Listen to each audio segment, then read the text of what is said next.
क्या आपकी देश विदेश घूमने की इच्छा सिर्फ इसीलिए अधूरी रह जाती है क्योंकि वहाँ शुद्ध जैन भोजन नहीं मिलता? लेकिन अब चिंता की कोई बात नहीं। एनएफटीटी वर्ल्ड लेकर आया है आपके लिए ऐसे टूर पैकेज जहां मिलेगा हर जगह शुद्ध जैन भोजन की सुविधा, वो भी संपूर्ण आरामदायक यात्रा के साथ।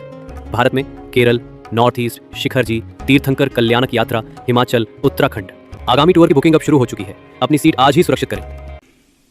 ज्योतिष शास्त्रों में कहा बाहर का कोई संकेत नहीं मिलेगा तो अपना शरीर में एक संकेत होता है। शरीर का कोई ना कोई अंग फड़केगा। आंख फड़कती है, भुजा फड़कती है, फड़कती ना ऐसा थोड़ा स्पंदन जैसा, वो नियम से होगा। और वो इस बात का संकेत होगा कि तुम्हें ना तो भय हुआ है, ना संदेह हुआ है, और तुम स्पष्ट कह रहे हो मुझे तो कोई विकल्प नहीं, कार्य सही है, तो संकेत दे देगा कि ठीक है, आप देरी मत करो। कभी कभी शरीर में विकृति होती है। शरीर में विकृति होने के कारण शरीर का यंत्र खराब होता है, वो संकेत नहीं दे पाता। जैसे आप लोगों का यंत्र खराब हो जाए ना तो फिर वो अलार्म नहीं बजता।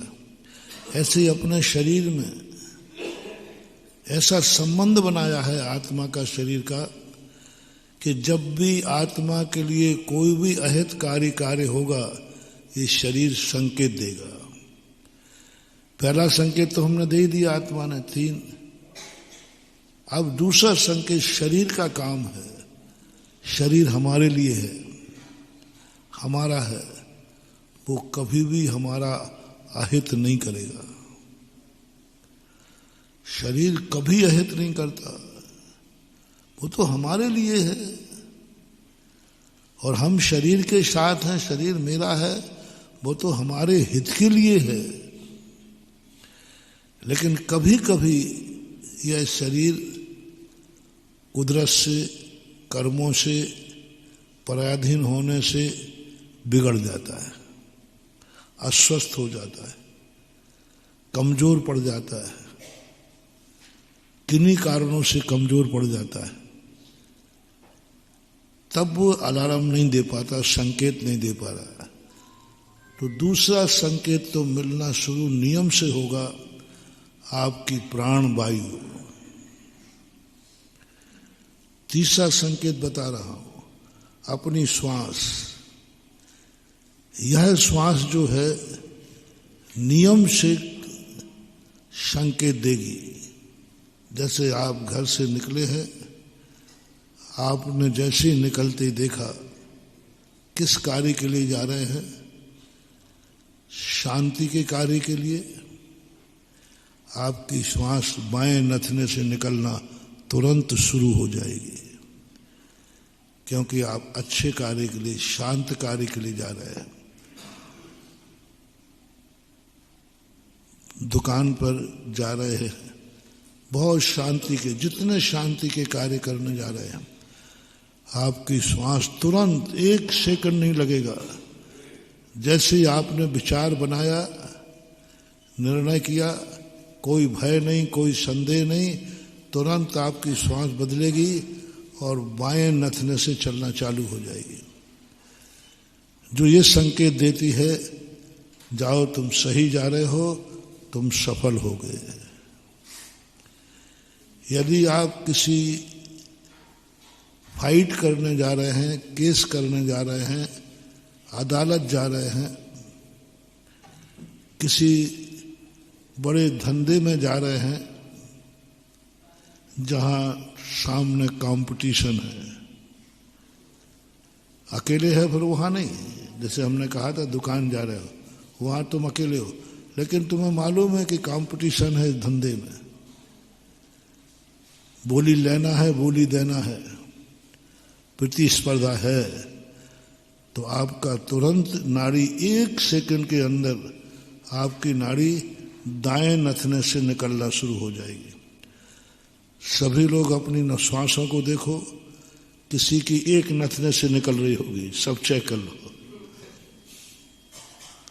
किसी की दाएं, किसी की बाएं, किसी की दोनों। ये मात्र दोनों नथने अपने श्वास लेने के ही साधन नहीं है, ये बहुत बड़ा ज्योतिष छिपा हुआ है इसमें, बहुत बड़ा ज्योतिष। सारे दुनिया के मुहूर्त फेल हो सकते हैं, सारे दुनिया के मुहूर्तों में हेरा फेरी कहीं गड़बड़ हो सकती है, लेकिन ये मुहूर्त करण स्वयं का होता है। वो पंचांग में लिखे हुए मुहूर्त तो हजारों लाखों के लिए है। अब एक दिशा में 1000 लोग जा रहे,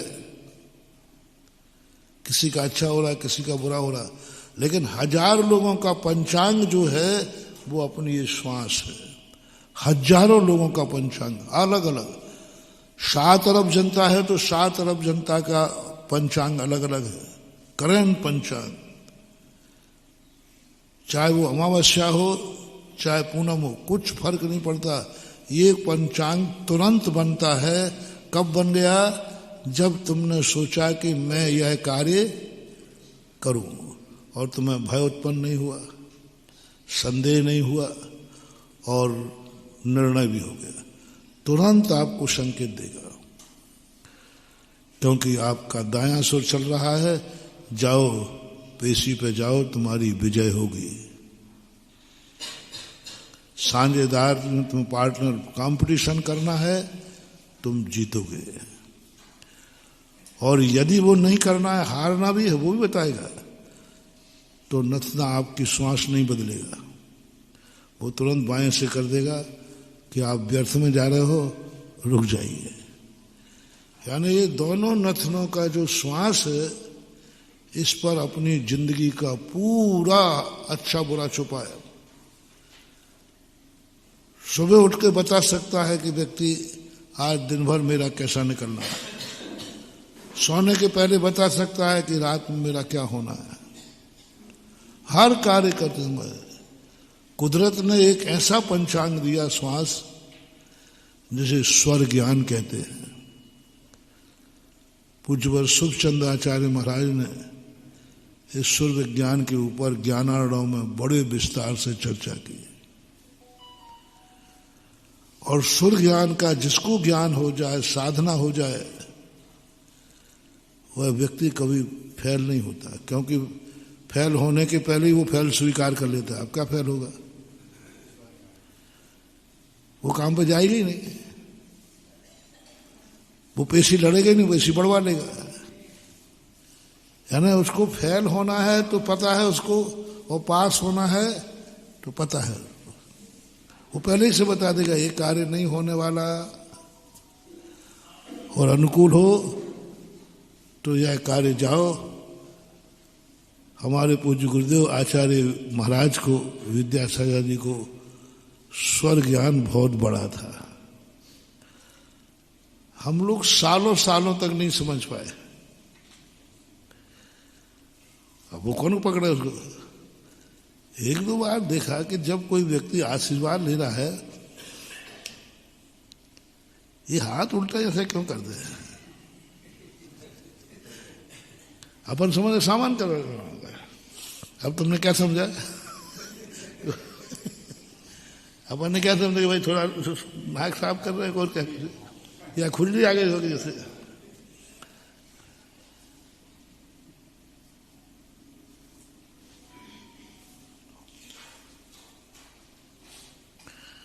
लेकिन हमने कहा ये बार बार होता हो, उसी समय क्यों होता है जब कोई आशीर्वाद देना हो, बिहार करना हो कुछ। फिर एक बार आचार्य श्री ज्ञानार्णव पढ़ाते हुए, क्योंकि अंदर की बात खुलती तो है ही, तब आचार्य श्री ने स्वर ज्ञान का ध्यान दिया। हमने कहा आचार्य श्री आप पकड़े गए। बोले कहते इसलिए आप कभी फेल नहीं होते हो, क्योंकि आपको स्वर ज्ञान आपको पक्का है। और स्वर ज्ञान यदि नहीं करे तो वो टाल देते, चलो अभी नहीं, बाद बात करो, चलो अभी जाओ। अरे भाई, और बाद में गए तो आशीर्वाद दे दिया, तो काय को टाला था इतनी देर, क्या मतलब था?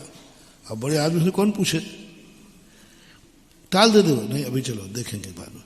यानी उन्होंने स्वर ज्ञान देख लिया कि अभी देने से कोई फायदा नहीं है। तो जो साधु होते हैं, साधक होते हैं, वो पंचांगों पर ज्यादा विश्वास नहीं करते। पंचांगों पर विश्वास करने से, पंचांग का मना नहीं कर रहा हूं, लेकिन पंचांग में चूक हो सकती है। रामचंद्र जी का मुहूर्त सही निकाला था कि गलत? राजगद्दी का लगाया था, वनवासी हो गए। लेकिन यदि उनको स्वर का ज्ञान होता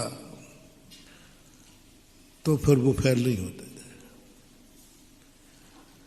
और स्वर ज्ञान जो है जैन दर्शन का एक, पंचांग में तो हमें पराधीन होना पड़ता है। पंचांग तो हमें ज्योतिष मंडल का ज्ञान होना होता, लेकिन जैन दर्शन तो पराधीन कभी करता ही नहीं है। जैन दर्शन का तो है आत्मोपादान सिद्धि स्वमति सहबत वीत बाधम विशालम। ये ऐसा सूत्र है, मंत्र है, कि जैन दर्शन की पूरी ताकत है। सो आत्मोपादान सिद्धि, बस तुम अपने आत्मा के उपादान की सिद्धि करो, तुम पराधीन मत हो। तुम पहले अपनी आत्मा से पूछो, सर्वज्ञ के अधीन मत हो। भगवान ने क्या देखा, क्या जाना, शास्त्र में क्या लिखा, क्या नहीं लिखा, गुरु महाराज क्या कह रहे, क्या नहीं कह रहे, ये तो सब बात की चीजें हैं। पहले तो हम शुद्ध उपादान में, हम खुद, हमारी आत्मा भी निर्णय करने में सक्षम है, उससे पूछो। और फिर उससे ना पूछ पाओ तो जो तुम्हारे सबसे निकटवर्ती हैं, जो तुम्हें जन्म से ही मिले हैं, जन्म के आने के बाद नहीं। शरीर जन्म से मिला है कि बाद में मिला है, इससे पूछो। जैसे अभी हमने कहा कि शरीर में स्पंदन चालू हो जाता है। पूज्य रविशरण आचार्य महाराज ने श्री पद्म पुराण में, जैसे हनुमान जी लंका की तरफ जाने लगे तो रामचंद्र जी की दाईं भुजा फड़की, हनुमान जी की दाईं आंख फड़की, रावण की बाईं आंख फड़की, सीता की बाईं आंख फड़की, एकदम एक समय में। तुम कह रहे हो ना कि हमारे यहाँ ये मोबाइल चलते हैं बिना तार के, तुम्हें तो बटन चटकाना पड़ता है। कम से कम ऑन तो करोगे कि नहीं? देखो कैसी कुदरत की पैथी है। बहुत गजब की चीज पूज्य रविशरण महाराज ने कही वहां। यहां तुम्हें तो बटन भी चटकाना है, कुछ नंबर भी मिलाना, कुछ ना कुछ तो कुछ कहना पड़ता है। वहां तो कुछ कहा ही नहीं, बस। और रामचंद्र जी को क्या हो गया देखना, कुदरत देखना। चारों दिशाओं में उन्होंने सेना भेजी। मालूम तो था ही नहीं, अभी तो कुछ पता था ही नहीं। चारों दिशाओं में सेना भेजी, तुम इस दिशा में जाओ, तुम इधर ढूंढो, तुम इधर ढूंढो। पता नहीं रामचंद्र जी को क्या आया, हनुमान जी को ही चूड़ामणि दी। भाई क्यों? अभी तो तुम्हें पता ही नहीं है ना, अभी तुम्हें यही पता नहीं है कि लंका है कहां, अभी यही पता नहीं कि लंका है भी के। उसके बाद जाकर के उनको, उन्हीं को संदेश क्यों दिया, उन्हीं को बुलाया विशेष रूप से। यदि तुम्हें विदेही मिल जाए तो, क्योंकि पक्का तो है ही नहीं कि तुम पहुंच पाओगे, मिलेगी नहीं। यदि मिल जाए तो रामचंद्र जी को बहुत बड़े ज्ञान था उनको। उनकी बाईं भुजा का फड़कना बता रहा है। हनुमान जी कहते, प्रभु मेरी भी दाईं आंख फड़क रही है। रामचंद्र जी कहते शुभ संकेत है। और चारों दिशाओं में लोग गए, उनके नहीं कुछ नहीं हुआ। उधर देखो, जैसे ये वार्तालाप कर रहे हैं, क्योंकि पुराणों में तो सर्वज्ञ भगवान की वाणी है, तो सर्व भगवान को तो सब एक साथ दिखता है, सब एक साथ दिखता है। उधर सीता कहती है, जो भी वहां थे, कि मेरी आज बाईं आंख क्यों फड़क रही है। स्त्री का बायां अंग शुभ होता है, पुरुष का दायां अंग शुभ होता है। स्त्री की बाईं आंख शुभ होती है, पुरुष की दाईं आंख फड़कना शुभ होता है। कोई दूसरे को नहीं दिखता, अपन को महसूस होता है। आंख के ऊपर पलक भाग पे पलक नहीं झपकता उसमें, बट एक नस जैसी चलती है थोड़ी। इस पूरे शरीर में ऐसे 32 पॉइंट हैं, 32 कोई 35 मानता है। 32 पॉइंट या 35 पॉइंट जो होते हैं जहां पर फड़कन होती है, पूरे शरीर में नहीं, पॉइंट है वो। उन्हीं पॉइंटों पर फड़कन होगी। आंख है, नासिका है, गाल है, टोड़ी है, ब्रह्मरंध्र है, ग्रीवा है, छाती है, नाभि है, घुटने हैं, घुटने के ऊपर बस, नीचे नहीं, घुटने के नीचे नहीं, जंघा है, भुजा है, गद्दी है। ऐसे उन्होंने पूरे के पूरे दिए रहते हैं, पंचांग में दिए रहते हैं। और उन स्थानों को ज्ञान जिसको है तो बता दे, आंख फड़की है कि भुजा फड़की है। देखो, आंख फड़की है यानी वस्तु मिलेगी, भुजा फड़की है कि तुम जीतोगे। भुजा कह रही है कि तुम पता तो कर नहीं पाओगे, तुम्हें पता कुछ भी नहीं चलेगा, लेकिन ये युद्ध हुआ तो तुम जीतोगे। और हनुमान की आंख फड़कने का था, तुम जीतना मीतना कुछ नहीं है, तुम्हें वस्तु तो मिल जाएगी, वस्तु तक तो तुम पहुंच जाओगे, लेकिन तुम उसको ला नहीं पाओगे, प्राप्त नहीं कर पाओगे। और भुजा बता रही है कि कैसा भी योद्धा होगा, तुम्हारी ऐसे पूरे अंक का अलग अलग पूरा डिटेल लिखा हुआ है, सब चीज का लिखा हुआ। और वह जाकर के उधर रावण की बाईं आंख फड़की। रावण तो बहुत बड़ा जोशाचार्य था, बहुत बड़ा जोशाचार्य। वो कहता है ये क्या हो रहा है। तुरंत उसने मंत्रिमंडल की मीटिंग बुलाई। बोले कुछ अनर्थ का संकेत है। बोले राजन कहाँ अनर्थ, कोई संदेश नहीं, कोई सूचना नहीं। चारों तरफ से लंका किले थे, चारों तरफ से लंका किले थे, कहीं परिंदा भी पर्क नहीं मार सकता। बोले नहीं। बोले कैसे जाना राजन, आपको क्या संकेत। बोले मेरी बाईं आंख फड़क रही है और बाईं भुजा फड़क रही है, डबल हो रहा है। अन्यथा तुम्हारी सारी तैयारी फेल हो सकती है, अनर्थ है, कोई ना कोई अनर्थ का संकेत है। सुबह देखा क्या हो सकता है, क्या हो सकता है, क्या हो सकता है। रावण कह रहा हो नहीं सकता, वो होगा। सारे ज्योतिष फेल हो सकते हैं, लेकिन और बस सीता कहती है तो वहां जो कुछ लोग उनके हित में भी थे, उन्होंने कहा सीता जी आपको कुछ व्याधि है, यहां कौन आएगा तुम्हारा कोई हितैषी लंका में आ ही, क्योंकि 100 योजन का समुद्र विद्याधर के अलावा कोई छलांग लगा ही नहीं सकता। और तुम्हारे पति, तुम्हारा देवर आकाश गामनी विद्या उसके पास, वो भूमि गोचरी है, आने का सवाल ही नहीं। और भुजाओं से क्या तैरेंगे। लेकिन सीता भी ज्योतिष जानती थी। उसने कहा कि नहीं, हे त्रिजटे, सारी दुनिया झूठी हो सकती है, मेरा शरीर बेईमान नहीं हो सकता, क्योंकि ये शरीर मुझे जन्म से मिला है, मेरी कर्मों ने बनाया है इस शरीर को। ये शरीर धोखा नहीं दे सकता। शरीर बेईमान नहीं हो सकता, ये शरीर का संकेत है और मेरी ही प्राण वायु है। बस ये चर्चाएं सब तरफ चली रही थी। अब सीता को मालूम नहीं था कि रामचंद्र जी को हनुमान जी मिल गए हैं।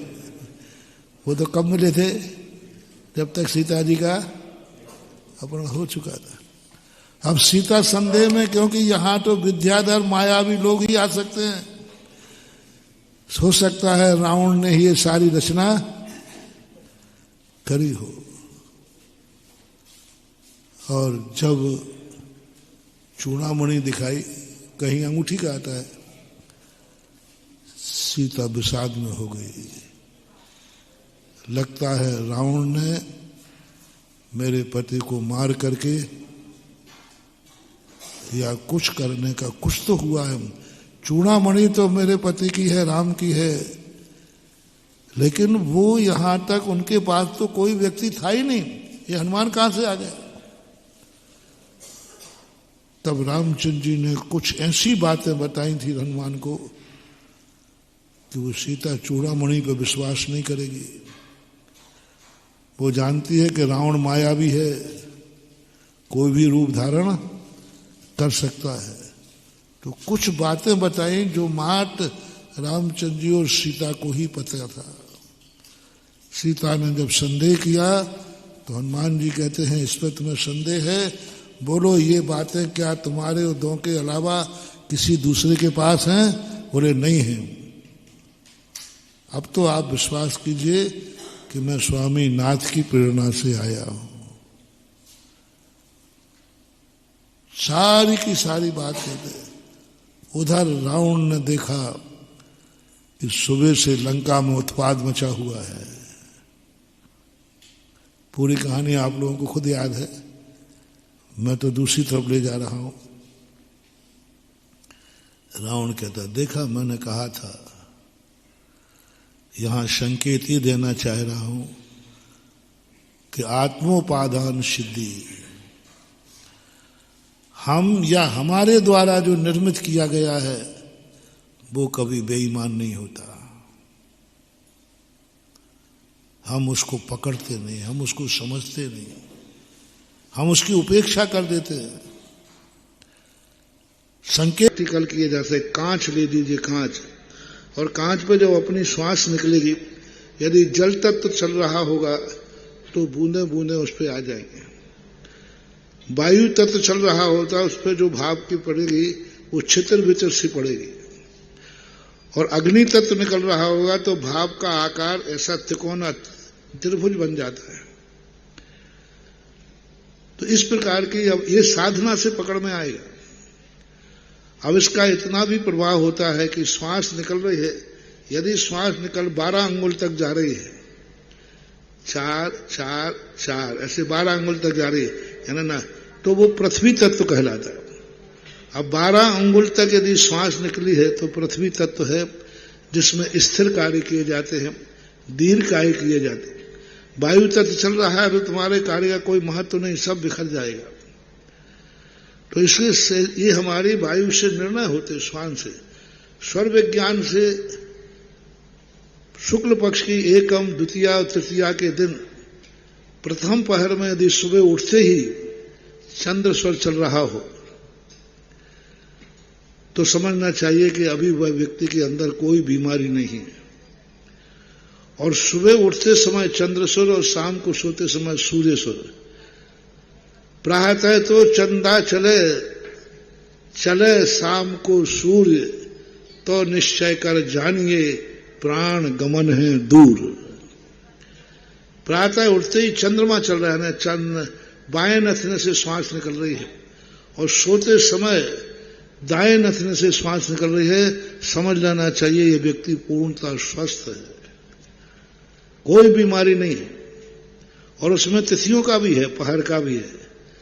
जब हम घर से निकलते हैं तो कोई भी ज्योतिष हमारे पास नहीं है, कोई मुहूर्त देखने वाला नहीं है, और अनिवार्य जाना है, मुहूर्त को हम मान नहीं सकते। तो स्वर विज्ञान कहा कि जिस नथने से श्वास निकल रही हो, घर के बाहर वो कदम बढ़ा दीजिए। कोई ज्योतिष की जरूरत नहीं है, स्वर के अनुसार आपने कदम बढ़ा दिया तो रास्ते में विघ्न तो आएगा, लेकिन वो विघ्न तुम्हारे कार्य को रोक नहीं पाएगा, क्योंकि तुमने कौन सा कदम बढ़ाया। जैसे मान लो दायां चल रहा है तो घर के बाहर देरी से दायां पैर रखिए। बिस्तर से उठते समय जब आप लोग पलंग से या तखत से उठते हैं तो सबसे पहले अपने पलंग से पहले नीचे कदम रखना है। तो वह कदम रखिए जिस तरफ की नाड़ी से श्वास निकल रही हो। तो इस प्रकार के स्वर विज्ञान के बहुत सारे तत्व हैं।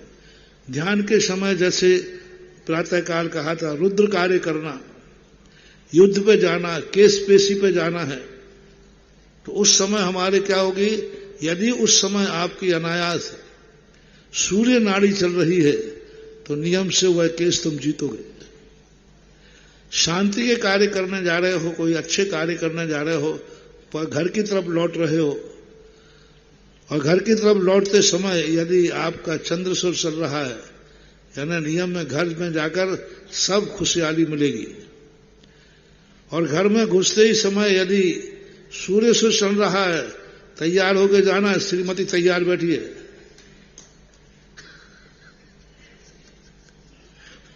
हाँ, मतलब दिन भर की भरी हुई बैठी है, तुमने कितनी बार फोन नहीं उठाया था,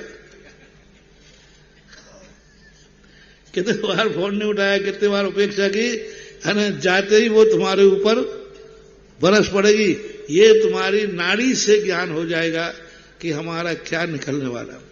इसके संबंध में पूज्यवर सुखचंद्र आचार्य महाराज ने ध्यान के समय कहा, जब हम लोग ध्यान करते हैं, इसलिए जब हम लोग सोते हैं तो हमेशा बाएं करवट से सोते हैं। पहला, सोते समय हर व्यक्ति को बाएं करवट से सोना चाहिए। बाएं करवट से जैसे ही सोएंगे अपना दाहिना नथना शुरू हो जाएगा, आपको बहुत स्वस्थ होकर के नींद आएगी। और जब उठते हैं तो उठने के कुछ देर पहले आपको दाएं करवट से उठना चाहिए। दाएं करवट से उठने पर बाएं चंद्र चलेगा तो आपके हमेशा दिन में शांति रहेगी। ध्यान के लिए कहा गया, जब हम लोग बड़े बड़े ध्यान करते हैं तो सुषुम्ना में करते हैं। सुषुम्ना का अर्थ होता है कभी कभी दोनों नथनों से श्वास निकलती है, और जब दोनों नथनों से श्वास निकल रही हो तब माला फेरना, बहुत अच्छी माला फिरेगी, बहुत बढ़िया माला फिरेगी। अभी मैं यहां पर देखने के लिए ले गए कमेटी वाले, तो इन्होंने एक स्थान बनाया है साथियों को सामायिक करने का, ध्यान का। तो इन्होंने कहा कि महाराज जी एक माला अब यहां बैठिए, हालांकि इनको फोटो उतारना थी। हाँ। अब हमने क्या करूं, हम फोटो उतरवा नहीं सकते और इनको उतारना है फोटो, तो हमने काय के लिए बनाया, नहीं वो तो बोलोगे तो आप यही बनाया, सेल्फी पॉइंट है, नहीं वो तो आप लोगों के लिए ध्यान के लिए बनाया है कि आप लोग यहां ध्यान करें। तो हमने कहा अच्छा, तो मैंने देखा कि ध्यान करूं, अच्छा, तो मैंने देखा कि मेरा सुषुम्ना चल रहा था उसमें, मैंने तुरंत देख लिया सुषुम्ना चल रहा था। मैंने कहा तुम काम कर लेना, मैं एक माला में मेरा इतना अच्छा मन लगेगा कि मुंह पे एक माला फेरता हूं। तो मैंने जैसे सुषुम्ना को देखा तो सब महाराज ने कहा कि चलो अपन तो माला फेरते हैं, ये फोटो उतारने में और अपना काम हो जाएगी। तो अब वो सुषुम्ना के अंदर जब माला फेरोगे, सुषुम्ना के अंदर ध्यान करोगे तो बहुत प्रशस्त ध्यान रखता है, पता ही नहीं चलता घंटा भर कैसे निकल जाए, 2 घंटे निकल जाए, 4 घंटे ले जाना, पूरी रात भर भी निकल जाए। यदि सुषुम्ना चल रहा है तो जाप देने के लिए, ध्यान करने के लिए, सामायिक के लिए बहुत प्रशस्त समय कहा गया है। हाँ, वो तो स्वर नहीं बता दिया था कि यार, तो इस प्रकार की स्थितियां होती हैं। तो ये स्वर विज्ञान है बहुत